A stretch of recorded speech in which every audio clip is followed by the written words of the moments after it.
to see all your faces. I love this. Wonderful way to start 2018. My name is Christine Higgins. I'm the founder of Three Principles New England, and we run a monthly speaker series. And Dicken and Andy have agreed to kick us off for January this year, and they're going to be talking about the heart of the principles. And I'm going to go ahead and let them introduce themselves because they'll do a much better job than I will. So take it away, guys.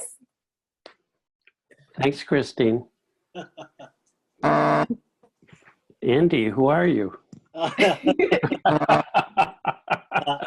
I'm Andy Winter. I live in Vermont, and I have a practice here called the Center for Insight and Change. And I've been involved in this conversation, actually in this conversation with Dicken and others for 25 years now. And I'm really excited to talk and listen today.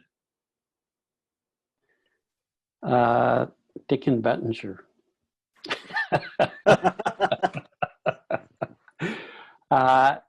It's actually sunny here in the Pacific Northwest. Our kitchen is gone, so our refrigerator is next to the couch, next to the TV. We have a little 6-foot table set up that's our new kitchen. We have a camp stove on it that we borrowed from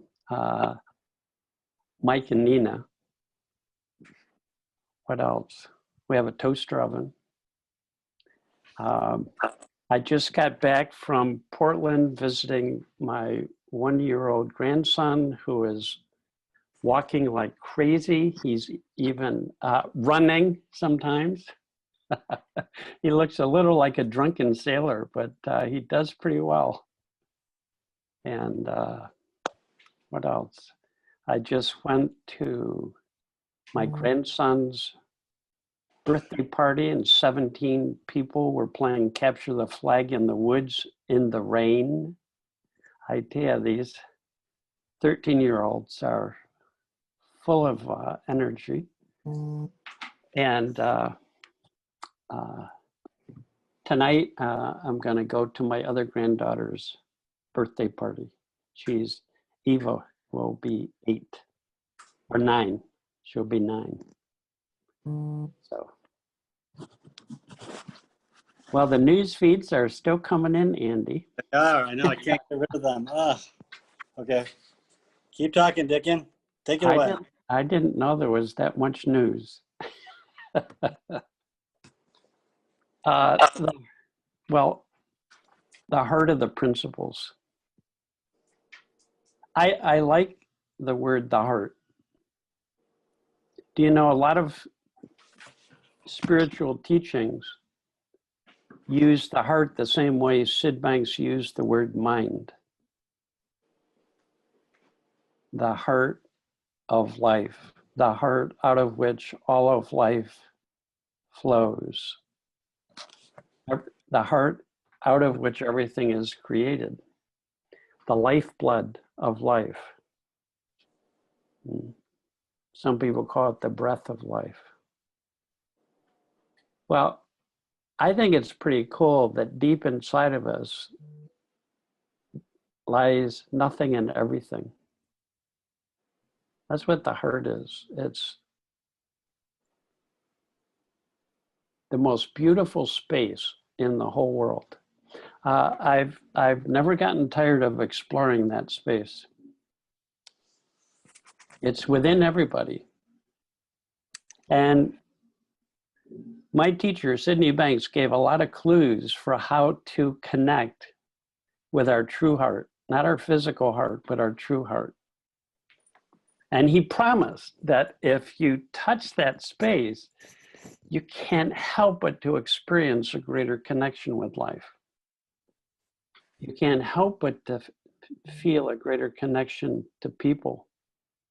You can't help but to be more accepting of everything you're experiencing. That's why it's the heart. It's unconditional. It embraces or loves everything. It's not conditional. It's the true heart. So our true heart is more readily accessible to us than I think I ever knew, than I think we ever have known.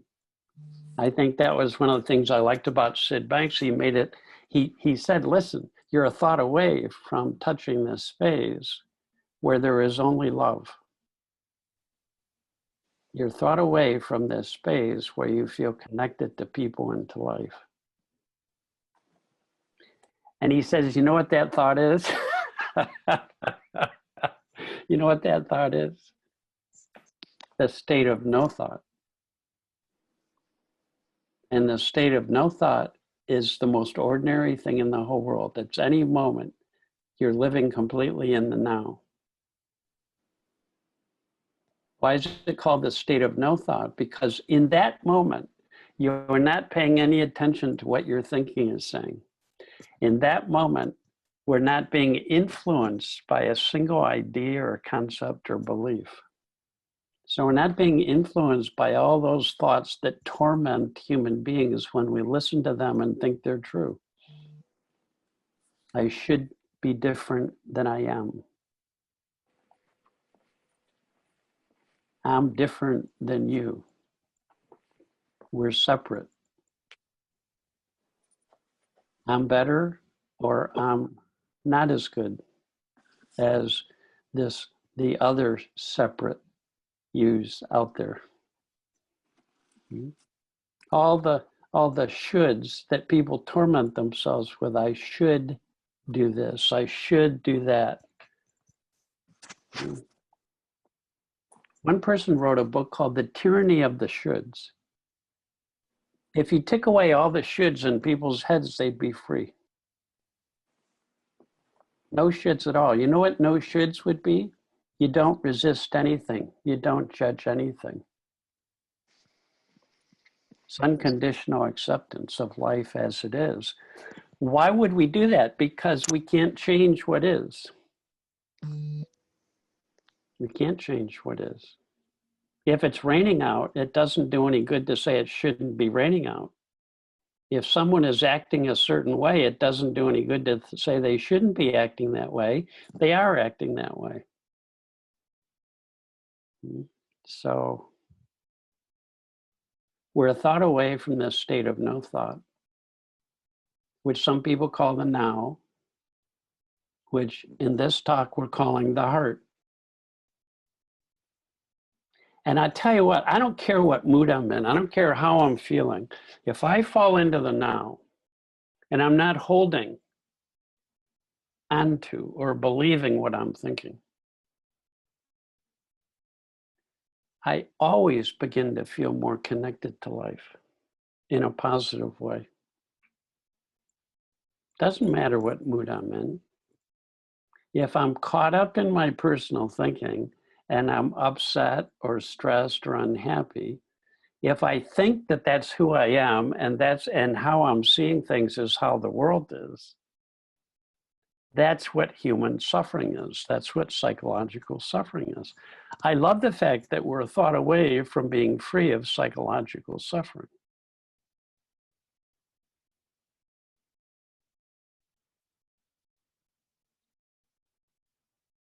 We all have moments every day when we are not influenced by our personal thinking and we feel connected to life. Those are ordinary moments when we enjoy what we're doing, when we enjoy people, when we're not being hard on ourselves, when we're not being hard on other people, when we're living in the world as it is rather than as it isn't, when we're not resisting this moment in the least.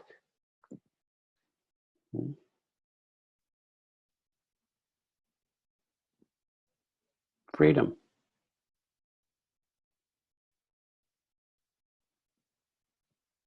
There's a feeling in that space that's indescribable because I'm not thinking about it. Sid says there's no word in the English language for that feeling.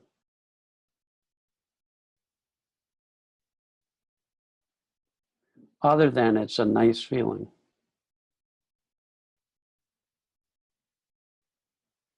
That's why it's called the heart of the principles. The essence of the principles can only be discovered in truth when our personal mind quiets down and we're experiencing life as it is, free of concept, free of ideas, free of beliefs, experiencing it exactly as it is.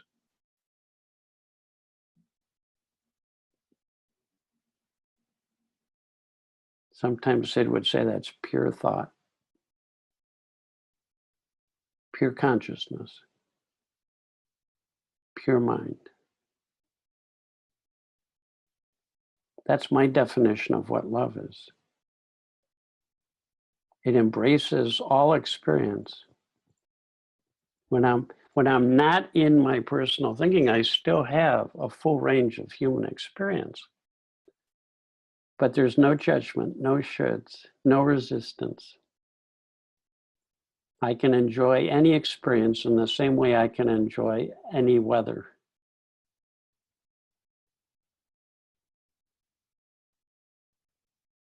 It's not always sunny. I live in the Pacific Northwest. This is the time of year when it's often cold and rainy, and I think a lot of you know what that's like right now. Doesn't mean you can't enjoy the cold. Doesn't mean you can't enjoy the rain. Doesn't mean you have to curse it every time it rains or snows or gets cold, saying it shouldn't be this way.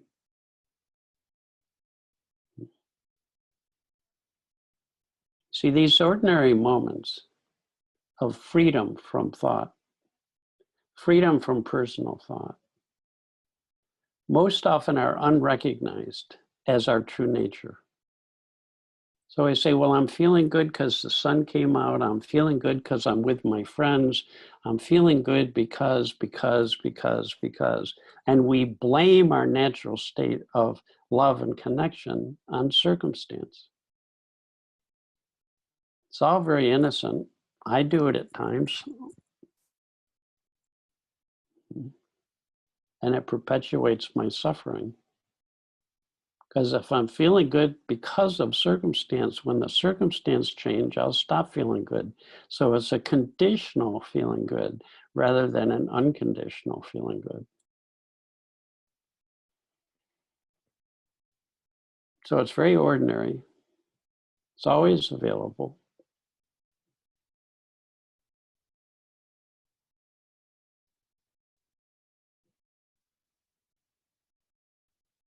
Nowhere to go, nothing to do, just this moment as it is.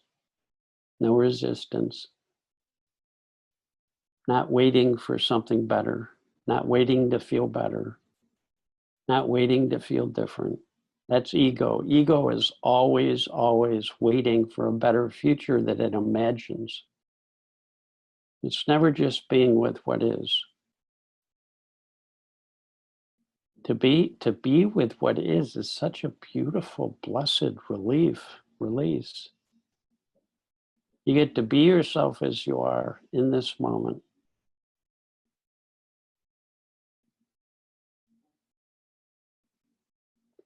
And then we go into our thinking and it gets complicated. And we judge. And we have ideas that are limiting. And we have beliefs that are limiting. And sometimes it's really fun to play with ideas and beliefs and concepts. Nothing wrong with that. But it's not our true nature. And it's only in our personal thinking that we suffer psychologically.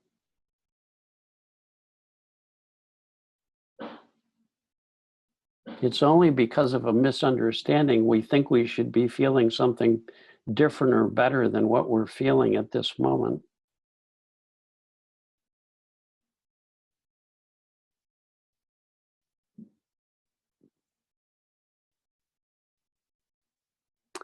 when I work with clients and they begin to understand the perfection of this moment as it is, the feeling of just being yourself as you are in this moment as you are. When clients begin to experientially recognize that as their true self, their true nature, it's untouched by everything that comes and goes. It's just our being. It embraces all of it. When my clients begin to recognize that, they begin to relax into life. And when people relax, they fall back, metaphorically, they fall back right into this space that I'm talking about that's always here. Pure thought, pure consciousness, pure mind. It's always here. It's always here in every moment.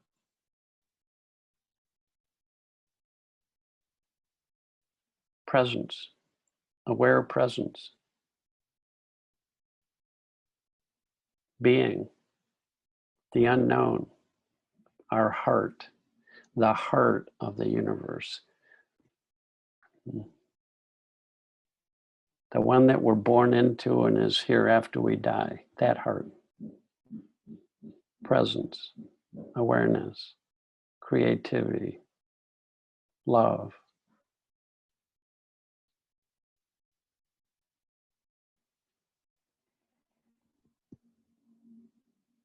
That heart we share. It's not my heart. It's the heart that lives and breathes all of us. So you know the saying, falling in love? It just means when we fall out of our ideas and beliefs and concepts, there is nothing but unity, oneness, connection. The only thing that creates division and separation is our personal thinking, our ideas. So falling in love is much easier than any of us have ever imagined because there's no waiting and nowhere to go. It's just this moment as it is, free of the concepts that create the sense that we're different, separated, that judge. Free of that. Freedom from judgment is love. Freedom from searching is love. Freedom from waiting is love. Being yourself is love.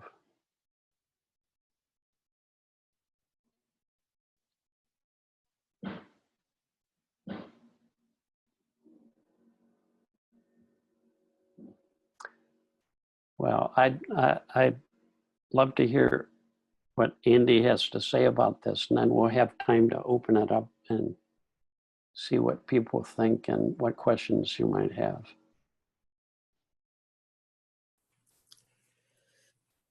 Well, my name is Wendy Williams. Hi, Dicken. Hi, Wendy. It's nice to actually say your name and voice and have you respond rather than this YouTube video where you're talking to everybody else. Yeah, nice. And I just wanted to say within the first 5 seconds of after the mic was turned over to you and you introduced yourself, I was with my grandchildren last night and I'm going to be with more grandchildren tomorrow. Now, I think I know enough to know that you weren't going to start off with a resume. However, that deep love that shone through your eyes and your voice, I felt myself settle. I felt myself breathe deeper and kind of nestle into my chair and grin and say, I can't wait till I have grandchildren. There was just this nice feeling. And so that I just wanted to speak that out loud, that living the life breath of this concept or these principles for me can be somewhat of a heady endeavor. And when I actually experience that nice feeling that doesn't have a word in English, or maybe not in any language, I know it when I feel it now very easily and very quickly. And just your the way you presented hello, my name is Dicken, and you should see my grandson, the drunken sailor. It was just like, I just really felt it. So I just wanted to say thank you, and it's a wonderful opportunity to be here with everyone. Thank you. Oh, you're welcome, Wendy. I mean, I've learned so much from my grandkids. So everything I've been telling you, I've learned from being with my grandkids and with Sid Banks, and because they speak the same language. I see my grandkids, when they're fully in the now, they still have all kinds of experience, but they don't have any thinking about it.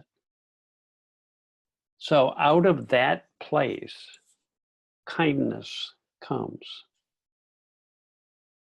And I'm learning about a kindness that it doesn't matter what mood I'm in. It depends on the degree to which I'm caught up in my personal thinking, or the degree to which I'm living by my ideas rather than directly experiencing this moment as it is. And so I honestly can say it's been spending time with grandkids who don't have as much personal thinking as we do, who don't have as many shoulds, who are not waiting to feel better or trying to feel better. Right? Well, they have their moments, and they'll have more moments, and we all have our moments. But I love those moments where we crystallize, where we fall out of our egos, and in those moments, we experience the unity of life that's already always present. That's why we say love is our nature. It's not a feeling that comes and goes. The experience of the true nature of life, the unitary nature of life, is love. If you say it's the experience of the unitary nature of life, is those moments when we're free from concepts and ideas that judge and torment us, then we call it peace. Right? It's the peace from the noise, the quiet from the noise of our personal thinking that has all these opinions and ideas. Peace, a peace that passes intellectual understanding. It's a happiness because our true nature, our true being, our soul is formless, and it can't be damaged or hurt. It can't be unhappy. We can be aware of being unhappy. Awareness is not unhappy. Awareness is not tormented. Awareness is not struggling. We can be aware of struggling. We can be aware of torment. Right? So when we fall back, we just become an aware presence. We stop being a person who's suffering psychologically, and we become an aware presence. And when we rest in that experience of being an aware presence, we feel connected to life. We feel close to life and to people. So we can say that our nature is peace and happiness and love. That's what I've been reflecting on all day. It's built into everybody. It's our nature. It doesn't come and go because the unitary nature of life doesn't come and go. Pure thought, pure consciousness, pure mind don't come and go. Only our experiences come and go. So what doesn't come and go, that's what we're looking for. And it can only be, I can't say this enough, you can't think your way to that place, to that space, to that realization, to that insight, to that knowing. No one can, it's not personal. You can't use concepts to go beyond concepts. They can only take you so far, and then you've got to just let it all go. So when our little self surrenders into our big self, boom. Okay, I see that Andy is now on the phone, so let's see if we can't get Andy saying some things here. Hey there, can you hear me? Beautiful, Andy. You're on. You're on. Perfect. Oh gosh. Oh, I just love hearing you, Dicken, and sorry for all the confusion with the technology, everyone. You know, it just strikes me how simple it is, and yet how often, you know, the circumstances seem to overwhelm the truth behind them. This meeting, for example.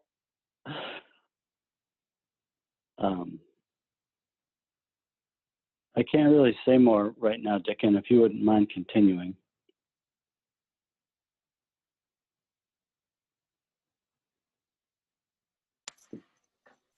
This notion of one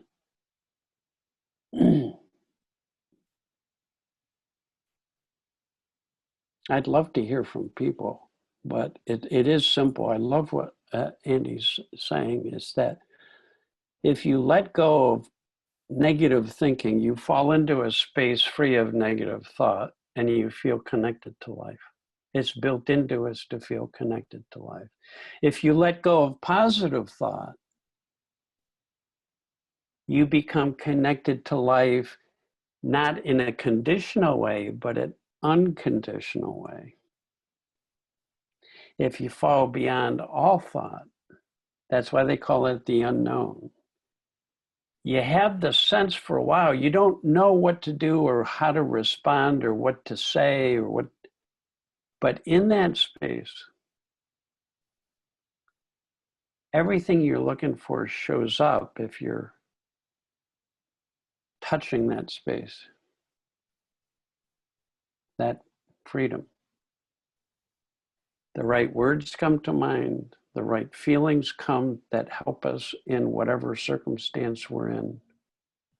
If you're with a person who is being very angry at you and you fall out of personal thought, a surprising and fresh new response comes to them that's unscripted, spontaneous.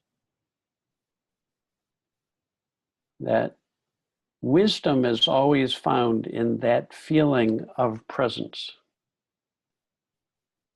And the wisdom I'm talking about is not an intellectual knowing, it's just a responsiveness to life that you just know. It's a knowing. You just know what to say, what to do.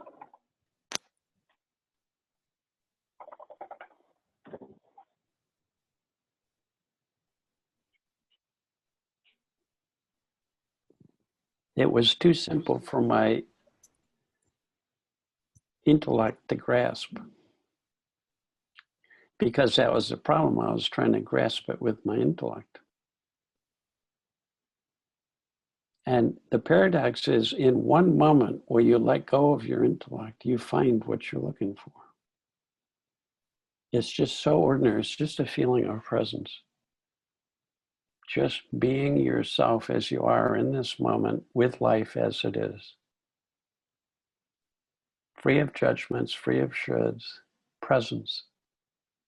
An aware, responsive, loving presence. I've spent quite a bit of time this year, more time than I would like, in the hospital. And even when I was in great pain, when I was not holding any thought and was wide awake in the now, no matter what mood I was in and no matter what I was feeling, kindness could still come through. I used to think I had to wait until I was in a good feeling, not this unconditional feeling, but a conditional feeling, a better feeling than the one I'm in now. So I have to wait until I'm in a really good feeling. I did a lot of waiting. And it's completely unnecessary. Our heart never goes anywhere, and it's always here. But for our attachment to personal thought, it reveals itself as kindness, warmth, presence, and it has nothing to do with what mood you're in, what you're feeling, what's going on in your life. I have been with family and friends who have been dying, and sadness, a wave of sadness comes through, but there's no thinking about it. So I'm more like my grandkids than I used to be. And when that happens, I can still be kind through the tears. I can still feel love through the tears. It's unconditional. It has nothing to do with circumstance, and it has nothing to do with psychological circumstance, feelings and moods, and it's independent of that, which is beautiful. It's our nature. That's why I like this notion of the heart of the principles.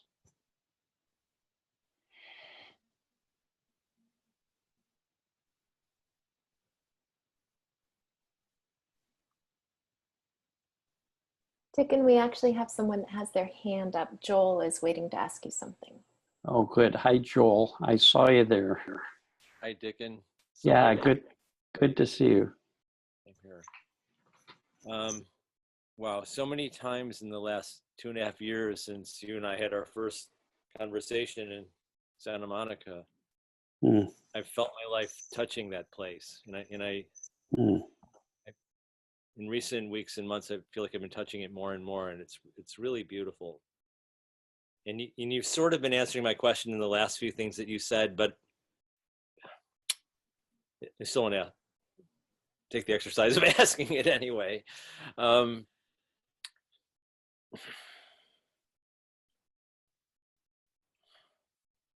Because when I share with somebody, not as artfully as you do, but kind of the same idea,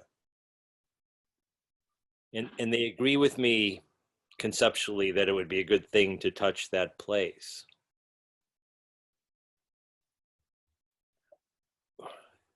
and I don't want to give them a method for doing it, but I sometimes find myself at a loss for how to suggest to them they can get to that place. So I'm wondering how, just as you were describing touching that place of no thought, if I heard that and I agreed, but I didn't know what to do to get there, how would you suggest maybe explaining that? I'd go the other direction rather than trying to think about how to explain it better. Okay. I'd go inside metaphorically. I'd get dumber rather than want to get smarter. I'd fall deeper into the now and just sit there not knowing what to say until either out of their quiet, something new occurred to them to say, or out of my quiet, something new and fresh occurred to me to say. And until then, it's fine to just not know. I think I just actually heard something in that.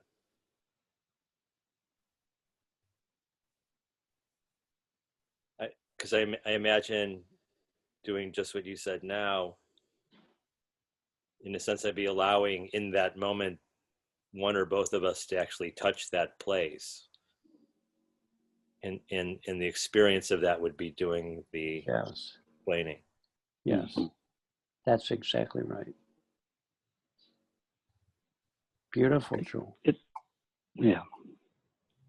It's you know, it's so tricky because words just don't cut it, do they? I mean, because, you know, even that place makes it sound like that place as opposed to everywhere at all times. You know, I mean, and it's because I don't know that my mind, so far in my life, I have not had the experience of, I mean, I know this to be true. I mean, absolutely true.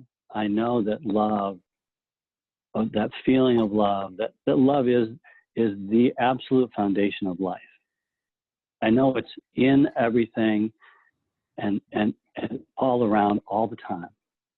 I mean, I know that. There's no question in my mind, except for when I get busy and don't see it, you know? And so then, you know, it's really tricky because it feels like the way you were describing it, Joel, like how do we like get there, or how do we kind of help someone go there? And that's the challenge is even of just knowing that there's nowhere to go. Yeah. And that when we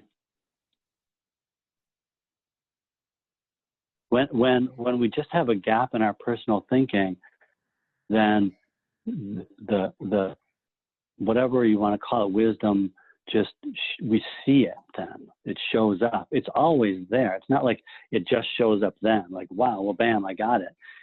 It's always there, but it's like, you know, we just become more aware of it. It's more tangible.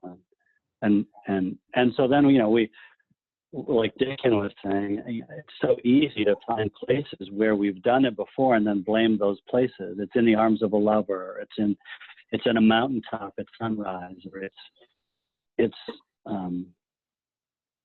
you know, it's with our kids, or and all these places they're all beautiful moments, but that feeling that comes with them is not a result of the place.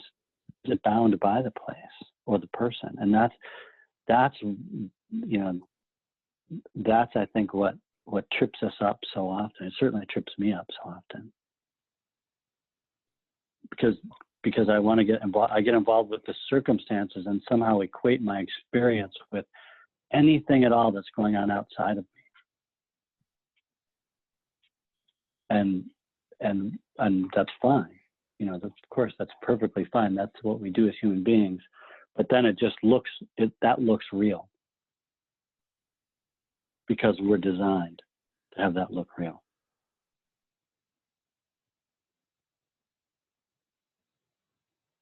You know, I was struck, Dicken, when you were talking, and I'm not sure how this relates, but we'll just see how it goes. But Alyssa, my wife, for those of you who don't know her, she's a really sweet person. She's a really, really sweet human being and my best friend, and she's just a real delight.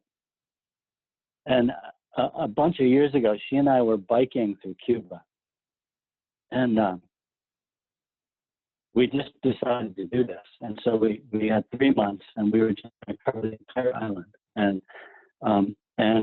we didn't have places to stay, so we just took a tent with us and we had our bikes and some cooking gear and, you know, a couple of changes of clothes, and then off we went. And our plan was to just stop in towns along the way and ask people if they knew where we could pitch a tent.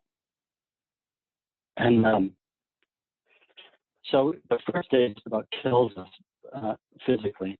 So we're so heavy. You know, and we get to this town and we see this person with a smiling face, and we ask them where we can pitch our tent, and they're like, "I'm sorry, you can't, you know, but you come to our house, you know, and stay with us."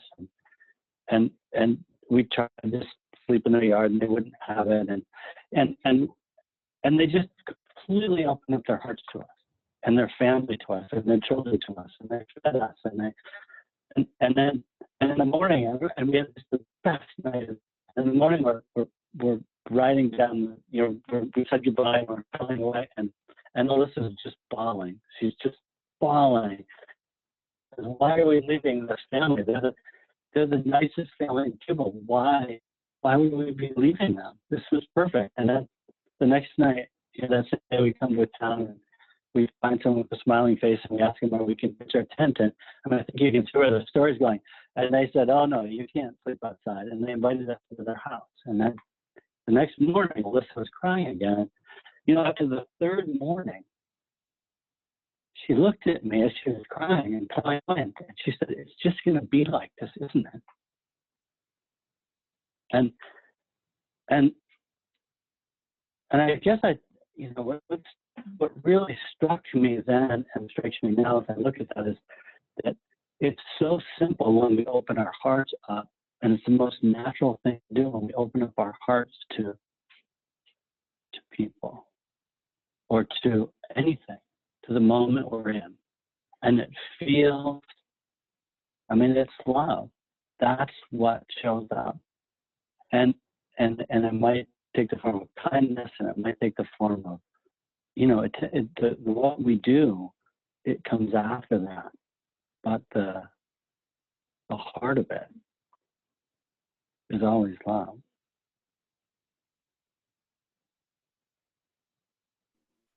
Sue Cross, did you have your hand up? Would you like to ask something? Hi, everybody. Can you hear me? Yes. Good. You know, I don't have a question yet, but I just wanted to say that I saw something this past week that really kind of thrilled and delighted me. I showed up to walk with my mom. It's been very gray and kind of cold and clammy. And I saw her and I just said, "Isn't it a beautiful day?" And she looked at me like I was crazy. And, you know, we started to walk and talk. And I remembered that I've had seasonal affective disorder like every year for decades.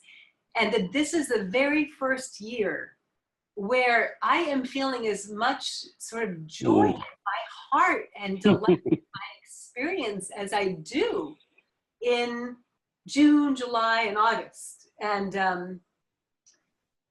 I don't know, it is just kind of blowing my mind. And I, you know, my understanding has been deepening and deepening, and the Brattleboro workshop and all the connections with all of you, this wonderful community of people, it's just really feeding me. And I hadn't noticed that I just wasn't feeling sad this year, you know, and if I do have a, you know, a low mood or whatever, I'm just so okay with it. I woke up yesterday with like feeling feverish and with a sore throat, and I had a beautiful day, you know, just kind of taking care of myself. And I remember listening to a talk by somebody, you know, when I first learned about the principles, and they said, seasonal affective disorder, what a funny thing to kind of give away your good mood for 4 months of the year if you live in New England. Or, and I thought, oh, wow, you know, is it possible to see something there? And without even knowing it, it just sort of, it kind of happened this year. And I'm pretty thrilled. So, yeah. And I wish I had a question. Wow. I don't have one yet.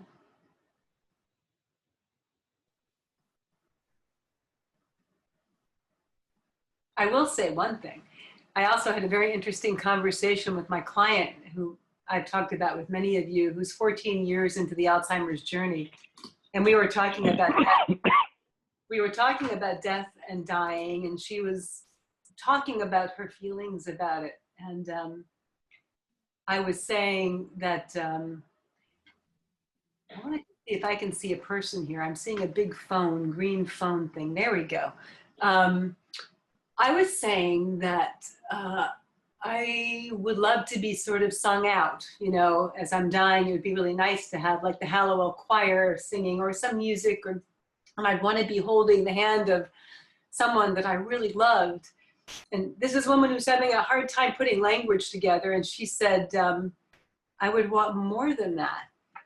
And took her a little while, and she struggled to find the word, and she said that she'd want to be hugged out. And then we started to wonder a little bit about death. And I just saw something really, really kind of fascinating. You know, we always think about death as loss of everything we've ever loved. Well, what if death is like a giant hug? What if we are being embraced back into the formless, and it's like the most beautiful thing in the world? You know, like that could be possible. Nobody really knows. So why do we assume that it's this horrible, dark, it's like we're going back to that place from before we were born. And I don't know, I just saw something kind of interesting there. that's changing my feeling a little bit about this topic. And it really shifted my client's energy tremendously. I mean, she actually started to kind of radiate a feeling of joy, and like she had been feeling anxiety because she's really declining. And I don't know, you know, my conversations with her just continue to amaze me. And I'm learning so much and seeing so much, and I can't express my gratitude for this understanding, and Sid and all of you.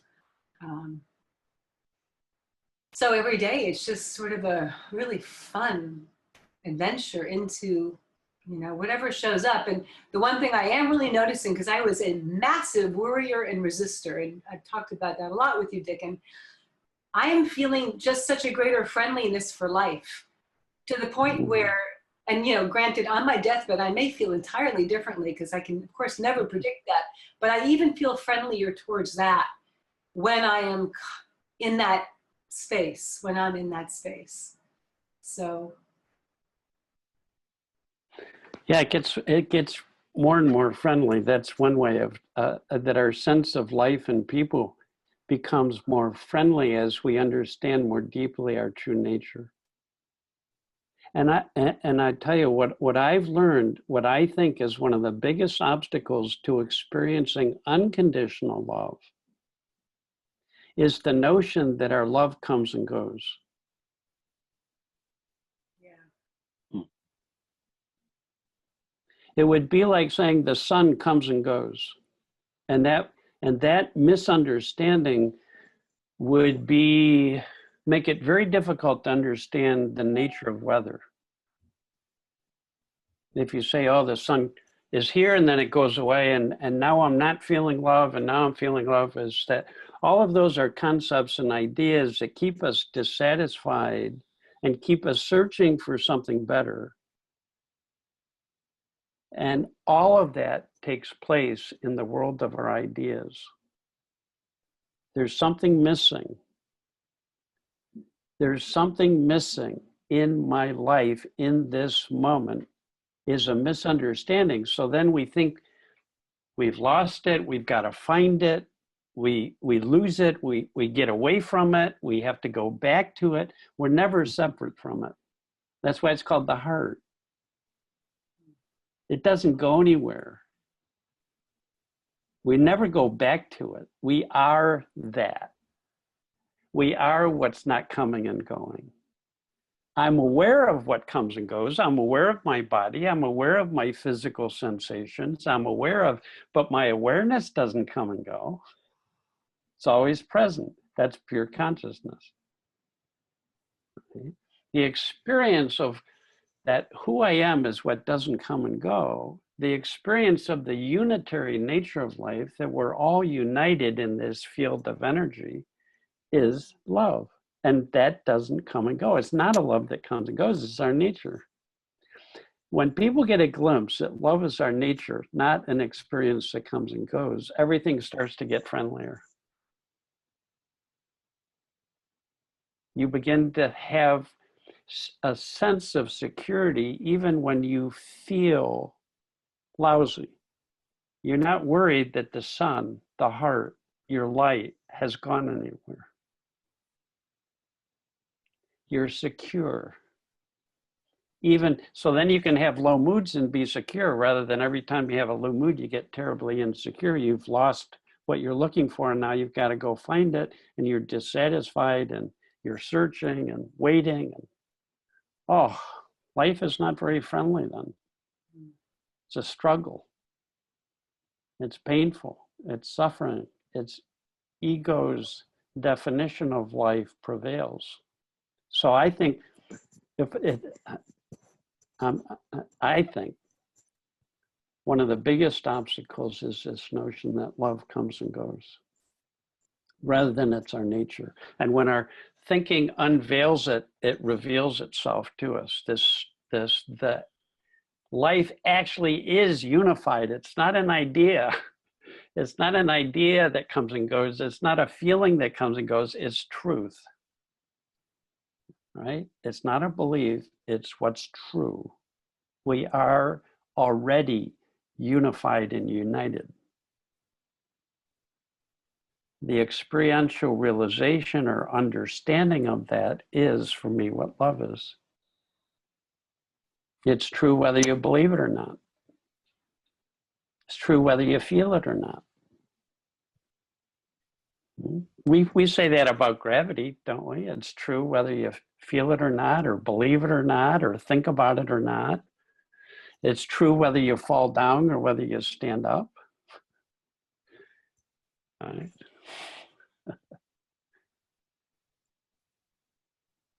Can I just say something there? Yes.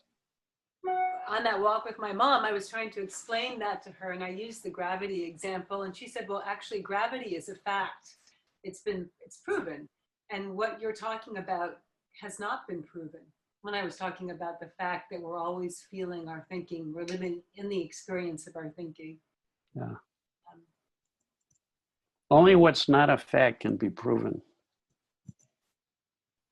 I don't care about proof. I care about the fact that when I fall out of my personal thinking, life changes. And it seems to happen to every single person I know, no exceptions. And that when people fall out of their personal thinking, without exception, they become kinder. Life becomes friendlier. They get a glimpse of truth. Right? Otherwise, I'd be trying to convince your mother that her belief about this is wrong. We could have a good argument about that, couldn't we?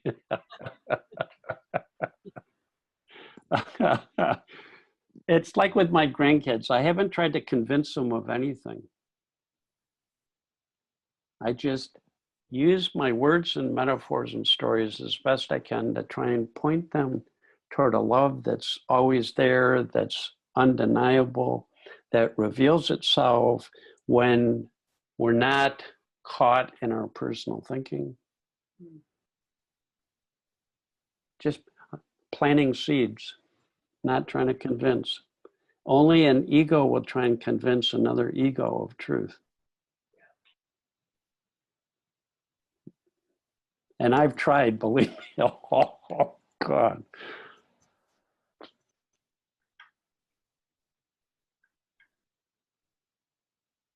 Thank you. I'll mute myself. Yeah. Andy, anything you'd like to end with? I want to make sure that. No, I'm good. Thanks, Dicken. That was lovely.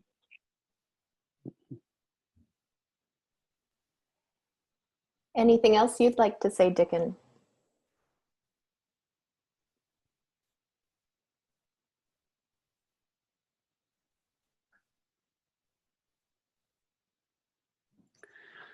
It's just a metaphor. Listen, there's space everywhere, and I can't prove it, but I know that there's space in this room, right? There's objects, and then there's space. And I know that the walls of the room don't define that space. And if the walls fell down, there would still be space. And if all the walls fell down, there would still be space. It's gone nowhere. So it's not this space that I'm saying is inside of us. That's a metaphor. It just means within means beyond the known. There is a space that's always here, everywhere, and it doesn't come and go. And objects that we can be aware of come and go. And the space itself is unified. It's one energy. That's how Sid defined God, is all the energy of life, whether in form or formless, it's all the same energy. It's all God. It's infinite. Our true self, our true being is infinite, and it can't be damaged. It can't be hurt. It's not an object. It doesn't come and go. And this is the crazy part. We can know that. We can know that space, and the recognition of that space is love. That's how I'm seeing it now. A recognition of the truth of that space, and it can't be proven because it is. That's how Sid used to say it to me when I'd say, it just is, Dicken. It's what is, right? It's always true. It's always been true. There's always been a field of energy out of which all of life has come. It was here before the universes were formed. It's here forever, and it's your true nature, and it's within you, and it's beyond your concepts. Is the only way you can recognize that nature. And how does it show up in human beings? We feel connected to life. We feel more friendly. We feel more accepting of everything we're experiencing. Everything. You become more understanding and compassionate and accepting over the fact that you get caught up and suffer.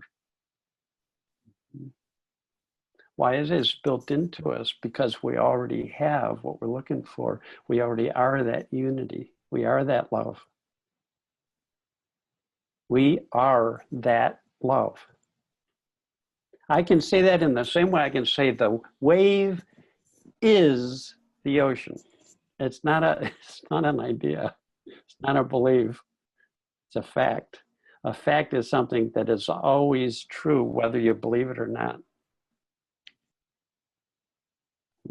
We're all part of that ocean.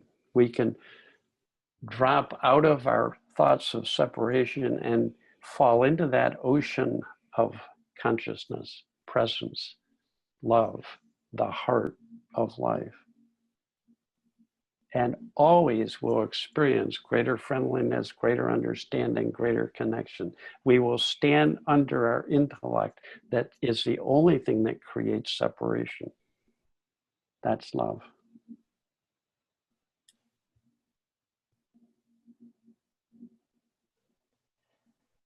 It's ordinary. It's available. It's simple. The wave doesn't have to go anywhere or get any bigger to recognize its wetness.